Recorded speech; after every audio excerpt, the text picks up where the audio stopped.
아침입니다. 오늘 우리에게 주신 하나님 말씀 우리 함께 보겠습니다. 오늘 말씀은 마태복음 14장 1절부터 12절까지 말씀입니다. 제가 봉독하겠습니다. 그때에 분봉왕 헤롯이 예수의 소문을 듣고 그 신하들에게 이르되 이는 세례 요한이라. 그가 죽은 자 가운데서 살아났으니 그러므로 이런 능력이 그 속에서 역사하는도다 하더라. 전에 헤롯이 그 동생 빌립의 아내 헤로디아의 일로 요한을 잡아 결박하여 옥에 가두었으니 이는 요한이 헤롯에게 말하되 당신이 그 여자를 차지한 것이 옳지 않다 하였습니다. 헤롯이 요한을 죽이려 하되 무리가 그를 선지자로 여김으로 그들을 두려워하더니 마침 헤롯의 생일이 되어 헤로디아의 딸이 연석 가운데서 춤을 추어 헤롯을 기쁘게 하니 헤롯이 맹세로 그에게 무엇이든지 달라는 대로 주겠다고 약속하거늘 그가 제 어머니의 시킴을 듣고 이르되 세례 요한의 머리를 소반에 얹어 여기서 내게 주소서 하니 왕이 근심하나 자기가 맹세한 것과 그 함께 앉은 사람들 때문에 주라 명하고 사람을 보내어 옥에서 요한의 목을 베어 그 머리를 소반에 얹어서 그 소녀에게 주니 그가 자기 어머니에게로 가져가니라. 요한의 제자들이 와서 시체를 가져다가 장사하고 가서 예수께 아뢰니라. 아멘. 하나님의 말씀입니다. 오늘 본문은 헤롯이 자신의 이복 동생의 아내 바로 헤로디아를 자신의 아내로 취하게 된 일로 말미암아 세례 요한에게 책망을 듣게 됩니다. 얼마 전에 굉장히 유명했었던 드라마가 있었더라고요. 저는 보지는 못했지만 제가 그 주인공이 한 대사가 담긴 그 짧은 비디오 클립을 본 적이 있습니다. 주인공이 이렇게 말하더군요. 사랑에 빠진 게 죄는 아니잖아. 사랑에 빠진 게 죄는 아니잖아 라는 말입니다. 뭐 전에는 이런 말도 있었죠. 우리 사랑을 내버려 두세요. 우리 서로 사랑하게 해주세요. 이런 말입니다. 여러분, 그런데 우리는 분명하게 분별할 수 있어야 합니다. 사랑해야 할 대상과 그렇지 않을 대상은 분명하게 분별할 수 있어야 합니다. 사실 그 말만 보면 틀린 말 같지는 않지만 이렇게 말하는 우리 사랑하게 해주세요. 사랑에 빠진 게 죄는 아니잖아 라고 말하는 사람들의 그 사랑은요. 자신보다 어렵고 힘들어하고 병든 사람, 도움이 필요한 사람 앞에서 사랑하겠다고 말하는 것은 본 적이 없습니다. 이런 말들은 전부 자신의 정욕을 위한 사랑으로서 이러한 사랑은 하나님 앞에 합당하지 않는 것입니다. 하지만 오늘 본문을 보시면 헤롯에게는 절대 권력이 있었고 또 자신이 원하는 것을 이룰 수 있을 힘이 그에게 있었기 때문에 결국 헤로디아를 자신의 아내로 맞이하게 됩니다. 그런데 계속 눈에 가시 같은 사람이 있죠. 왜냐하면 세례 요한이 이 일에 반기를 들었던 사람이고 자신을 책망했던 사람이기에 헤롯 왕 그리고 헤롯과 함께 그 일을 도모했던 헤로디아에게는 세례 요한이 달갑지 않은 눈의 가시와 같은 존재였습니다. 왜냐하면 이 일들이 하나님 앞에 의롭지 않다, 합당하지 않다는 것을 다 알고 있었기 때문에 그런 것이죠. 눈의 가시 같은 존재였던 세례 요한을 자기 권력으로 사실 제거하고 싶었지만 오늘 5절 본문에 그렇게 하기도 쉽지 않았어요. 자, 5절에 뭐라고 나오냐면 헤롯이 요한을 죽이려 하되 무리가 그를 선지자로 여김으로 그를 두려워하더니 세례 요한은 사실은 우리가 세례 요한에 대한 이야기를 기억하시는 분은 아시겠지만 메뚜기를 먹고 또 석청을 먹고 약대 털옷을 입고 그의 행동이나 말이 범상치 않았습니다. 그러니까 사람들 다 알았어요. 세례 요한은 하나님께서 보낸 선지자다라는 그런 생각을 가지고 있었기 때문에 헤롯이 눈에 가시 같은 존재였던 세례 요한이었지만 자기 뜻대로 마음대로 죽일 수가 없었던 거예요. 결국 이러한 마음을 가지고 있었던 헤롯 왕이 어느 날 자신의 생일날에 헤로디아의 딸이 춤을 얼마나 아름답게 예쁘게 췄는지 모르겠지만 헤롯의 마음을 아주 기쁘게 했습니다. 헤롯의 마음이 기쁜 나머지 헤롯이 헤로디아의 그 딸에게 이런 말을 하죠. 야, 너가 무엇을 원하든지 내가 다 들어줄게 라고 이야기합니다. 무엇인지 달라는 대로 주겠다는 약속을 들은 그때에 헤로디아의 딸은 그의 어머니로부터 이야기를 듣게 됩니다. 8절과 같이 말하죠. 그가 제 어머니의 시킴을 듣고 이르되, 무슨 말입니까? 어머니가 딸에게 시킨 거예요. 헤롯 왕에게 이렇게 말해. 너가 원하는 것이 이것이라고 말해. 그 딸이 그것을 진정으로 원하는 것인지는 성경이 말하고 있진 않지만 그의 원하는 것이 무엇이었냐면 세례 요한의 머리를 소반에 얹어 여기서 내게 주소서.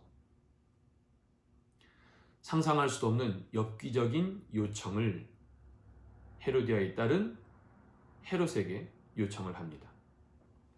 자신이 약속을 하기도 했고 그런데 마음대로 할 수 없었던 그런 일이었는데 마음속으로도 제거하고 싶었겠죠. 자기가 뱉은 말이 있으니 이 헤로디아의 딸이 말한 것을 무시할 수가 없었어요. 왜냐하면 그 왕의 생일잔치에 많은 사람이 있었을 것 아니겠습니까? 결국 헤로디아의 딸이 요구했던 세례 요한의 목을 소반에 담아 가지고 옵니다. 너무나 엽기적이고도 상상할 수 없는 일이 이 헤롯의 생일날에 있었던 것이죠. 우리가 오늘 본문을 묵상하면서 우리가 몇 가지 기억해야 될 내용들은요. 앞서 말씀드린 것처럼 사랑해야 될 대상과 그렇지 않은 대상을 분별하는 지혜입니다. 여러분, 인류 역사를 쭉 살펴보면요. 결국 사랑해서는 안 될 사랑을 해서 그의 삶이 어려워지고 그의 삶뿐만 아니라 모든 것들이 힘들어지고 어려워지게 되는 것들을 너무나 많이 봐요.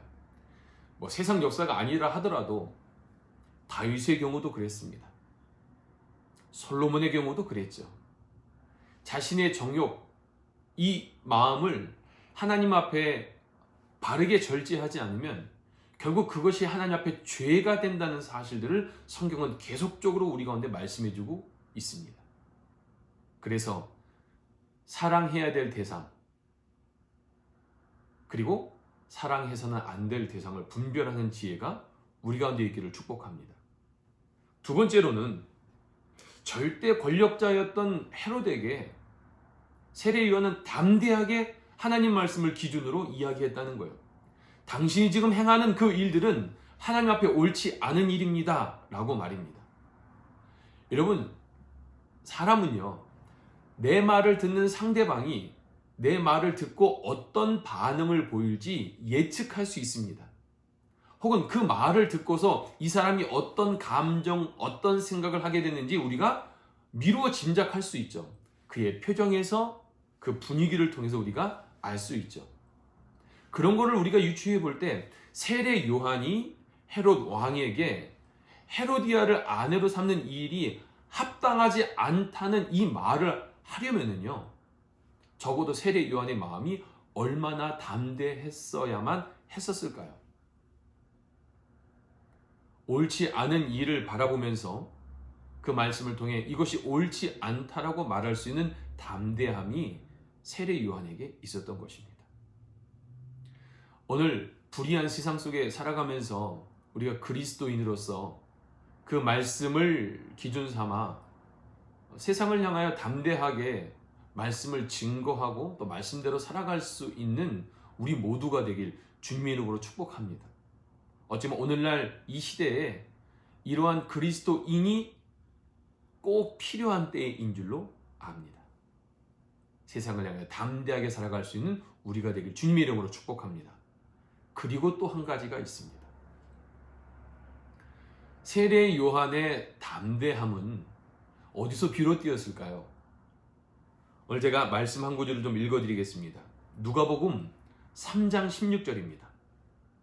요한이 모든 사람에게 대답하여 이르되 나는 물로 너희에게 세례를 베풀거니와 나보다 능력이 많으신 이가 오시나니 나는 그의 신발끈을 풀기도 감당하지 못하겠노라. 그는 성령과 불로 너희에게 세례를 베푸실 것이요.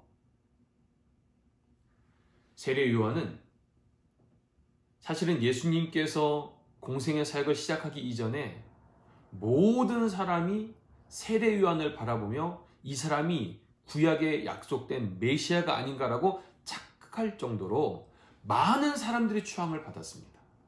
세례 요한을 통해 세례를 받은 많은 사람들과 제자들이 이미 있었습니다. 앞서 말씀드린 것처럼 헤롯조차도 세례 요한을 함부로 할 수 없을 정도로 세례 요한의 그런 사람들 가운데에 선지자라는 하나님의 사람이라는 이 분명한 정체성이 있었던 것이죠. 여러분, 그런데 세례 요한은 철저하게 자신의 위치를 알고 있었어요. 내 뒤에 오실 예수 그리스도는 나는 그분과 비교해 볼 때 그의 신발끈을 풀기도 감당할 수 없는 아주 낮은 자라는 자기의 분명한 이해가 있었다는 것입니다. 이 말을 좀 바꿔보면 세례 요한은 하나님 앞에서 겸손과 순종의 사람이었다는 사람이에요. 겸손과 순종입니다. 여러분, 우리가 세상을 향해 담대하게 나갈 수 있는 근거는요, 하나님 말씀 앞에 하나님 안에 늘 겸손하고 순종의 사람으로 살아갈 때 우리는 세상을 향해 또한 담대하게 나아가게 될 줄로 믿습니다. 그 이유는 우리의 담대함은 내 능력이나 내 힘이나 내 가진 어떤 것이 많아서가 아니라 그리스도인의 담대함은 우리 안에 계신 예수 그리스도 약속하신 말씀 붙들고 나아갈 때 비로소 담대하게 될 줄로 믿습니다. 세상을 향한 담대함은 말씀에 대한 순종과 겸손을 통해서 우리 가운데 드러날 수 있음을 우리가 꼭 기억하기를 원합니다. 이것이 우리의 균형이 됐으면 좋겠어요. 하나님 앞에, 말씀 앞에 겸손하고 순종의 모습이 우리 가운데 있고, 또한 그런 것을 통해 세상을 향하여서는 담대함으로 우리 안에 계신 예수 그리스도로 말미암아 세상에 그 무엇으로도 끊을 수도 없는 그 사랑이 우리 가운데 충만함으로 말미암아 또한 세상을 향하여 담대하게 살아나갈 수 있는 오늘 저와 여러분의 삶이 되어지기를 주님의 이름으로 축복합니다.